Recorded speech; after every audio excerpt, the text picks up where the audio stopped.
Hello everyone, welcome to the channel. My name is Fuller Kamara. Today we're in chapter 30 using journal entries. A journal entry is a way to post a debit and a credit directly to account in the general ledger. You can also use journal entries to adjust account balances, correct errors, or summarize the depreciation of assets. There are golden rules to journal entries. We're using today my Training Pro Advisor account because the QuickBooks Plus sample company doesn't have the adjusting entry function, and I wanted to explain the adjusting entry feature as well. So in order for you to record a journal entry, you must abide by this rule. The total debit must equal to the total credit. So that's the first rule. So the second rule, we can use a product or service item to book a journal entry. The next third rule, posting to account receivable or AR, you must specify the customer. So if we are posting our journal entry to account receivable, so if we select the account here as the receivable, meaning we have to specify the customer name here under the name. Okay, then the next one, when posting to account payable also, we do the same. We have to indicate the name of the vendor. Rule number 5, you can't mark an amount as billable to a customer when using the journal entry. Number 6, you may use multiple AR or AP accounts in the same journal entry. So these are the rules that you should be mindful of. So to record a journal entry, we have two options. Like for the accountant, you have the option to select from the accountant tool and select journal entry. We also have here, if you go to plus new and select journal entry. So these are the two options you have to book a journal entry. Clients can book journal entries, but for adjusting journal entries, only users with accountant access are able to book this adjusting journal entry. So let's see the difference. So right now, when I'm in the Pro Advisor account, we have the option to mark an entry as an adjusting entry. So let's go to the client version, which is the QuickBooks Plus. So if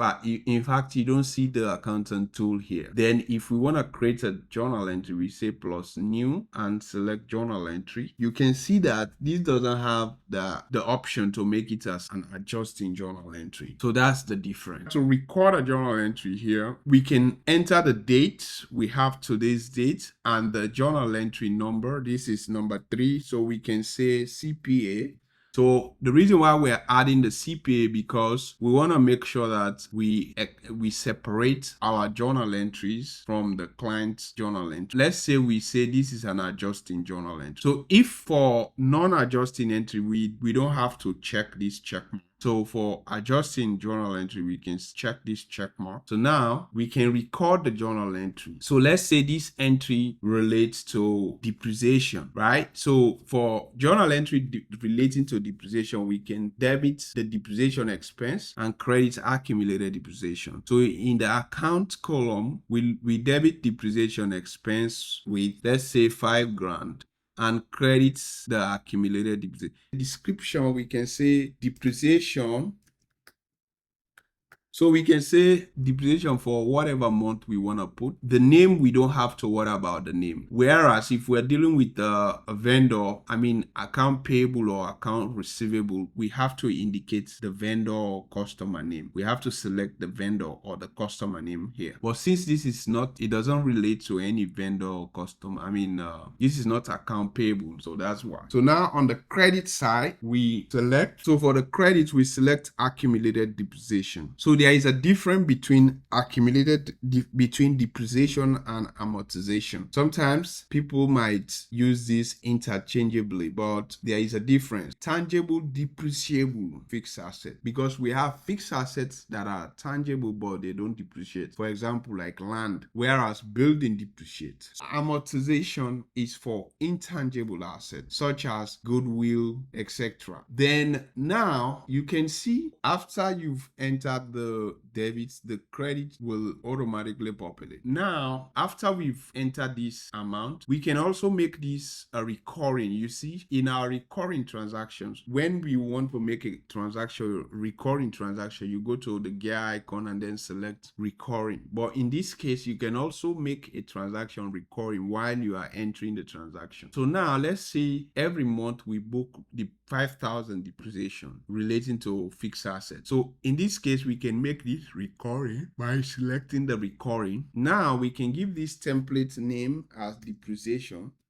So we can make this a schedule because we want this to be posted directly without we having to intervene. So we want to make sure this is recorded without any human intervention. Then we want this to be posted 5 days in advance. Now, this should be on a monthly basis because this is a monthly entry. Then the day, we want to select the day, the first day of the month, every month, okay? Every 1 month. So if we want, we can say every 2 months. But yeah, we want to record this every month. Now the dates that we want this to be posted, we say, let's say today's date. So we need this entry to be posted starting today, but it will continue without any ending. So if we want, we can put in the end date, maybe by, let's say by 2024. Maybe we can say by the end of 2024, let's say by December 31st, 2024. So now,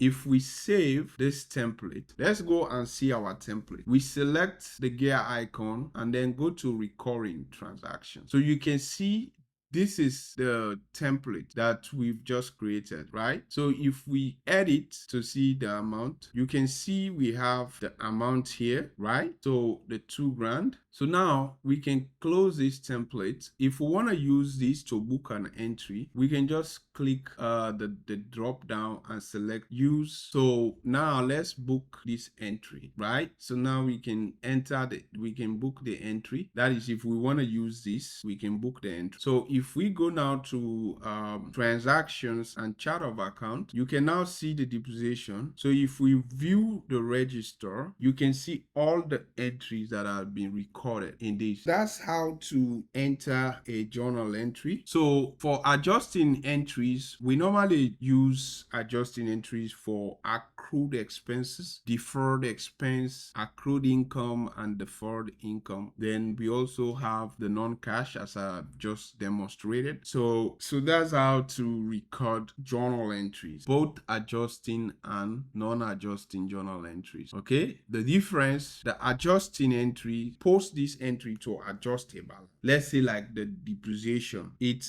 we record the depreciation to reduce the balance, the fixed asset balance, because the cost minus accumulated depreciation gives you the carrying value or the carrying amount, which is also known as the net book value. So if we book an adjusting entry, we kind of like trying to adjust the balance to a specific amount. So the adjustment can be we adjust up to increase the balance, or we adjust it downwards to reduce the balance. So adjusting entry don't have to be on a specific direction, because sometimes we record it to increase an amount, or we can also record it to decrease an amount. So that's what an adjusting entry. That's the end of chapter 30. Please don't forget to subscribe, like, and share. See you in the next video. Thank you.